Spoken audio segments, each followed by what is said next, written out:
Welcome to the podcast Beyond the Ballot, a Lone Wolf production. This is where we showcase local politics by providing a platform for elected officials and candidates. Today's episode is sponsored by the Pattern Act Real Estate Team. Thinking about buying or selling a home in the Bronx or Westchester? The Pattern Act Real Estate Team at Keller Williams is here to guide you every step of the way. With over 20 years of local expertise, they don't just close deals, they help you build a legacy. From first homes to investment properties, their team combines deep market knowledge, strong negotiation skills, and personal care to get you the results you deserve. And here's something special. Because you're listening to Beyond the Ballot podcast, mention the show and receive a discounted rate on their services. When you're ready to make the next move, connect with the team at www.smrealty.com or follow them on Instagram at Steve_Pad. Let's build your future brick by brick. So we've taken a little bit of a hiatus for the summer, and we're back with a returning guest, Kevin O'Keefe, who's running for Westchester County Legislator of District 4. That's a mouthful. Yes, it is. Welcome back to the show. Thank you for having me. So let's do a little recap from last time you were here. What towns are part of the district that you're running for? So District 4 of Westchester County consists of Somers, Yorktown, Newcastle, and a very small part of Ossining. And how long have you been a resident of Westchester, and what do you think makes this area so special? Well, technically, I've been a resident of Westchester for maybe 14 or 15 years. When my wife and I moved up from the Bronx, we had our first house in Yonkers, and then we've been in Somers since 2020. So this November makes 5 years. And so what do you think makes this area so special? I just, it's for one, you could get more for your property that you're getting, what you're buying, you get more bang for your buck. The school districts I feel are phenomenal in the area right now. And just the people, The community in general. I feel like every weekend we have like a fair or festival to go to. It's very busy. Yes. Which is really nice for the kids. Yes, it is. I mean, and mentioning that, we got the Somers St. Joseph's Feast going on now this weekend outside St. Joseph's Church in Somers there. And we have the Grange Fair in Yorktown this weekend as well. Also, last time you were on the show, we spoke about your service in the Marines. We spoke about your professional background. Another tongue twister, Local 46, metallic lathers and reinforcing iron workers, and you're currently in the position of business agent. How do you think your life trajectory has prepared you for this role as a legislator? From the role of business agent, being an elected business agent, I figured, I would like to transition what I'm doing in the local union and bring it to public service here in our communities and represent the citizens in these communities to my best ability as I can do for my membership in my local union. Let's have a little bit more of a lighthearted question. Is there anything about yourself people might not know about you or find something like that might be interesting to them?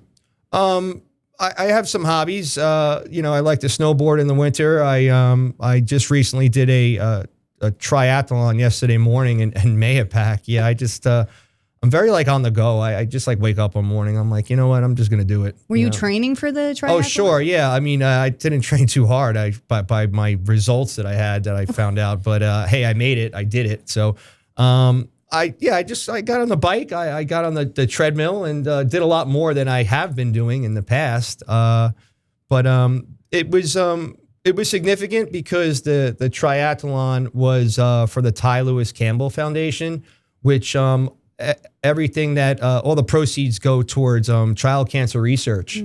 So a lot with this with the child cancer, a lot of the treatment is very aggressive to where the child succumbs to the treatment rather than the cancer, right? So in the past, right? So there's a lot of research that's being done, and that's what this Ty Lewis Campbell, they do a yearly triathlon to get to get proceeds from anybody that's a sponsor or running in the event. There's obviously a cost, and a lot of that, the proceeds goes towards covering the salaries for specific doctors to research a better way of treating child cancers. So we met each other because of the proposed lithium battery facility in Mahopac that bordered Somers, right?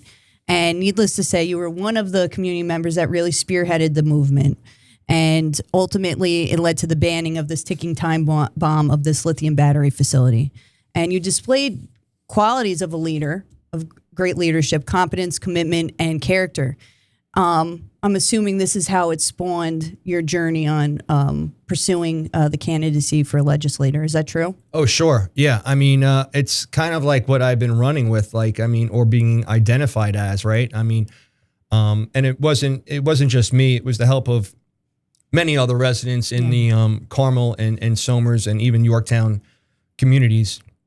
But with that being said, it was an accomplishment that was far greater.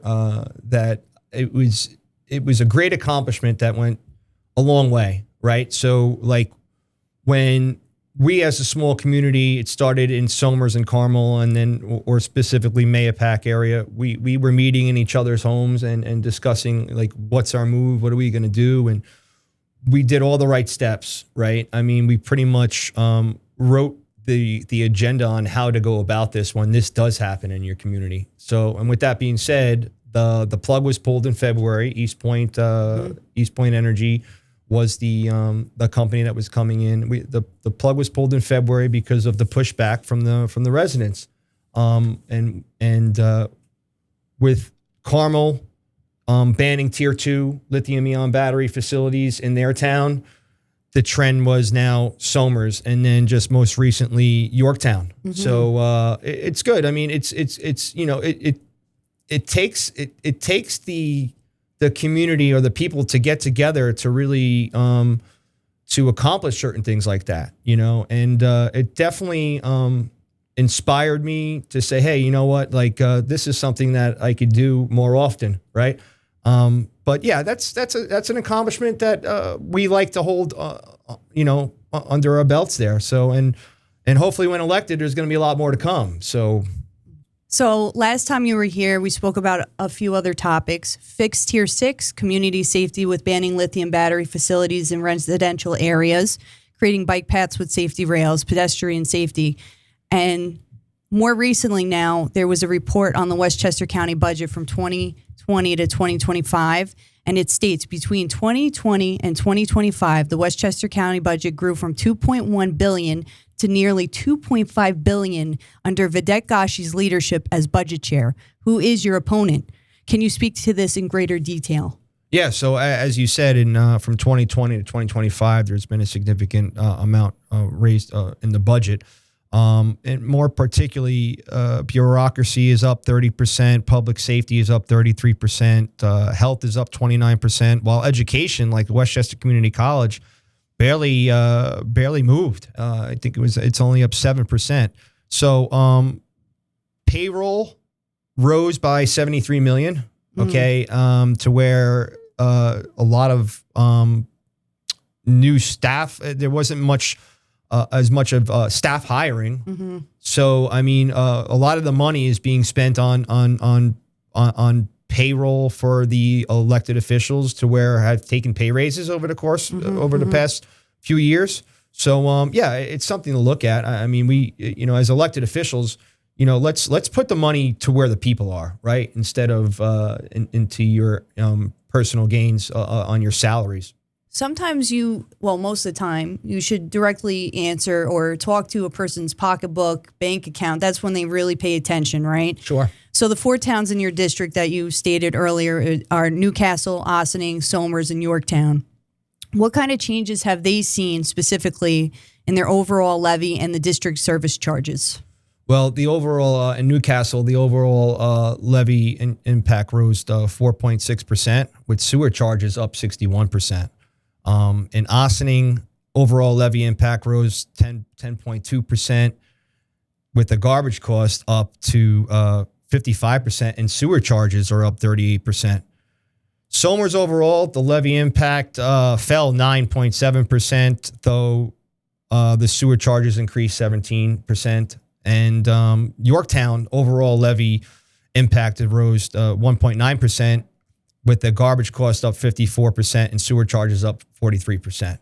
So across the 4 towns combined, the county share increased by 2.8%, but with particularly sharp growth in garbage and sewer charges have risen. So, if elected as a county legislator, I just want to be, you got to be responsible on where the money's being spent, okay, and money being wasted. So the residents should be gaining more than anything over any elected official that's, in charge of that district. Mm-hmm.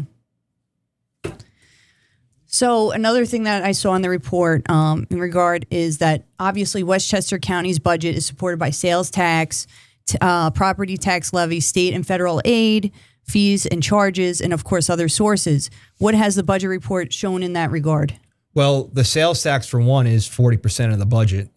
It's nearly $1 billion annually by 2025, making it the single largest locally raised revenue source. Wow. In our budget. So, and again, with the sales tax, which is 8.9% or 8.4%, it's high. And I mean, we're paying all this sales tax. It's 40% of the budget, and what are the residents gaining from that, right? Yeah. So, and I did speak on behalf of, the sales tax in the past, like what I would like to do with it. Just small things like, a no sales tax week, or during back to school or something like that, or during Christmas times, to kind of put some more money in the resident's pocket, right? I mean, it's expensive, if you have 3 kids and you're going to school and you're buying all the school supplies or around Christmas time. So we got to focus on how to put more money into the resident's pocket, and let's stop spending money like drunken sailors. Right. Because we're seeing like the younger generation, they're not able to settle here and raise their families. And then you see the other end of the spectrum, older people just, leaving the state because it's too expensive. Yes. Yeah. So another fascinating segment of the report revealed that the salary caps for the commissioners and high-level appointees have risen from $195,000 from 2020 to $217,150 in 2025. There are also other notable positions that have seen an increase as well. Can you speak on the payroll costs? Is this due to a staff increase? So there's been 154 new hires from my research. It's not necessarily a staff increase. It's it's a salary increase. For instance, in 2020, the county executive was making $160,000 a year, to where now the county executive makes $230,000. Okay, the deputy county executive was $190,000 a year in 2020. Now it's at $220,000. The commissioner of health, $230,000 in 2020, is now making $256,000 in 2025. Wow. The district attorney's office was at $136,000 in 2020 and now is making well over $230,000 in 2025. Also, the chief of staff, assistant to the chairman, was making anywhere from $100,000 to $120,000 in 2020 and is making somewhere near $140,000, $180,000 in 2025. So the salaries have increased, right, but the hiring of staff members has not. So it's more of like a top-heavy system, and I don't know what would justify such an increase when I think the normal person gets maybe a 3% increase on their salary based on merit. That's way over the normal person. Sure is. So I just want to take a moment to kindly thank the sponsor of today's episode, the Pattern Act Real Estate Team. Thinking about buying or selling a home in the Bronx or Westchester, the Pattern Act Real Estate Team at Keller Williams is here to guide you every step of the way. With over 20 years of local expertise, they don't just close deals, they help you build a legacy. From first homes to investment properties, their team combines deep market knowledge, strong negotiation skills, and personal care to get the results you deserve. And here's something special. Because you're listening to the Beyond the Ballot podcast, mention the show and receive a discounted rate on their services. When you're ready to make the next move, connect with the team at www.smrealty.com or follow them on Instagram at Steve_Pad. Let's build your future brick by brick. Okay, so let's see where we're at. We are at the end of almost nearly at the end of the episode.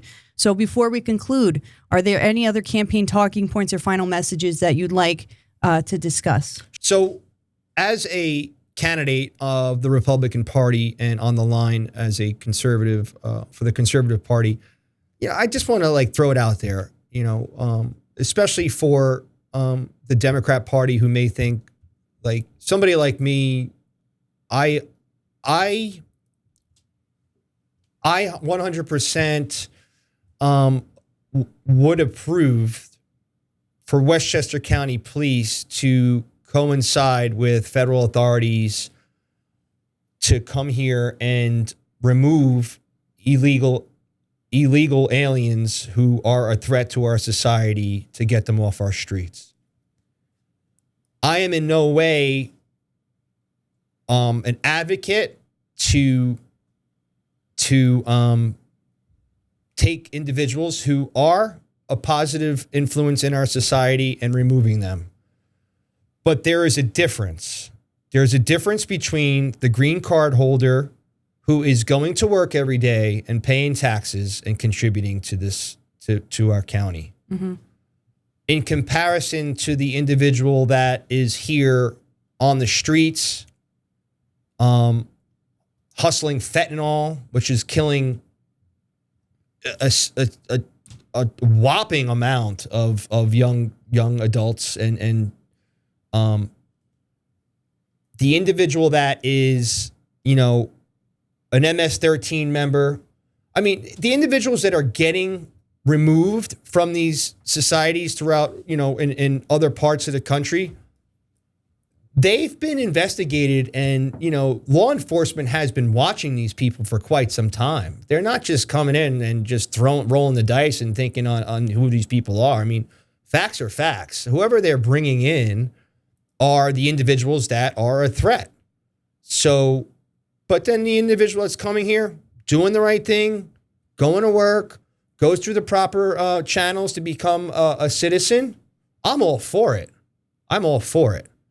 Just like any of our ancestors have come here to live a better life. Sounds like a common sense notion to me. It's common sense, and the other side, the other party wants to label maybe an individual like me, because I'm a Republican, as if I want the stormtroopers to come in here and round everybody up. And, that's not the case. Yeah. It's not the case. We need to protect our citizens first. Right. And that's it. And I'm 100% behind law enforcement, and what they have been going through is it stinks.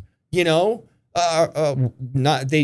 can't wear a mask. Like, I mean, what are we trying to do? These people have a job to protect us.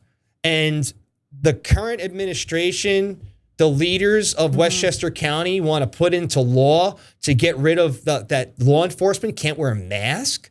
Like, are you out of your mind? How could you do that? Like, what do you think's going to happen to that individual that's bringing in or making an arrest? Like, they're going to find out where he lives. They're going to find out where his family goes, where his children are going to school. Like, I don't understand that. Yeah. This is a job that they have to do. But yet our current administration, like our county executive and the chairman of the board, they feel like they want to put into law, out of all things, the most important thing that they want to do is eliminate law enforcement from wearing masks. We all have phones. We're all taking pictures and videos. This isn't like, you out there and you do something. I mean, they're going to take a video of an arrest or a police officer out there walking the beat. And I mean, that's what they're doing. They're harassing, these officers. They're provoking them, and it should be two-sided, right? I mean, they're able to wear masks when they're protesting. They want to pretend like they're wearing mask to protect them from COVID, right? Or something like a medical mask. They're covering their faces too. So, like, the priority is to remove masks from law enforcement, but yet not one thing is said about removing the mask from the protesters. I mean, listen, you can search on social media or YouTube, whatever you want to feel, whatever you know how to use. You're looking at burglaries, mischief that's been going on, not just, here in the county, but throughout the country. And guess what? They're all wearing masks, and they could wear that mask all day long. They could harass law enforcement in mask. They're going to rob and burglarize in mask. But yet we're focused on getting rid of the mask from a law enforcement officer. Insane. So is there a website or a Facebook, Instagram account that people can visit to read about your campaign more? Sure. My website is o'keefeforwestchester.com. And I have a Facebook account, O'Keefe for Westchester. I'm also on Instagram. But I've been pushing a lot of my ads, marketing ads on Facebook, and I specifically have been directing it to zip codes in District 4. So yeah, I mean, and I'll be out and about. I'm door knocking. I'll be at the Grange Fair today, underneath the Republican Party tent that we have there. We've had there since Friday. Meeting the residents of District 4. Just looking to get out there and meet as many people as I can. Right. I really want to get my name out there. Maybe have some short conversations with these individuals at their door, and gain some insight from them. What is it that they need? What is it that they need that I could help, or I could, if elected, to represent them in what they want, right? So, and when is the general election? The general election is November 4th of 2025, and early voting starts on October 25th. Okay, so there you have it, folks. Kevin O'Keefe, candidate for Westchester County Legislator, District 4, a person of great integrity that has fought for community safety, simply a person with common sense and a no-nonsense approach. He's not a politician. He's one of the people, and, I have to commend him for doing this. It's not easy. So thanks again for being on the show. It's a pleasure always having you. Thank you for the kind words. It's great to be here. And I wish you the best of luck in November. Thank you very much. If anyone, a small business owner or individual, would be interested in sponsoring future episodes, please contact us for details. Thank you for watching the podcast Beyond the Ballot. Like, subscribe, and leave us your comments or any questions you might have for future guests. Thank you. Bye.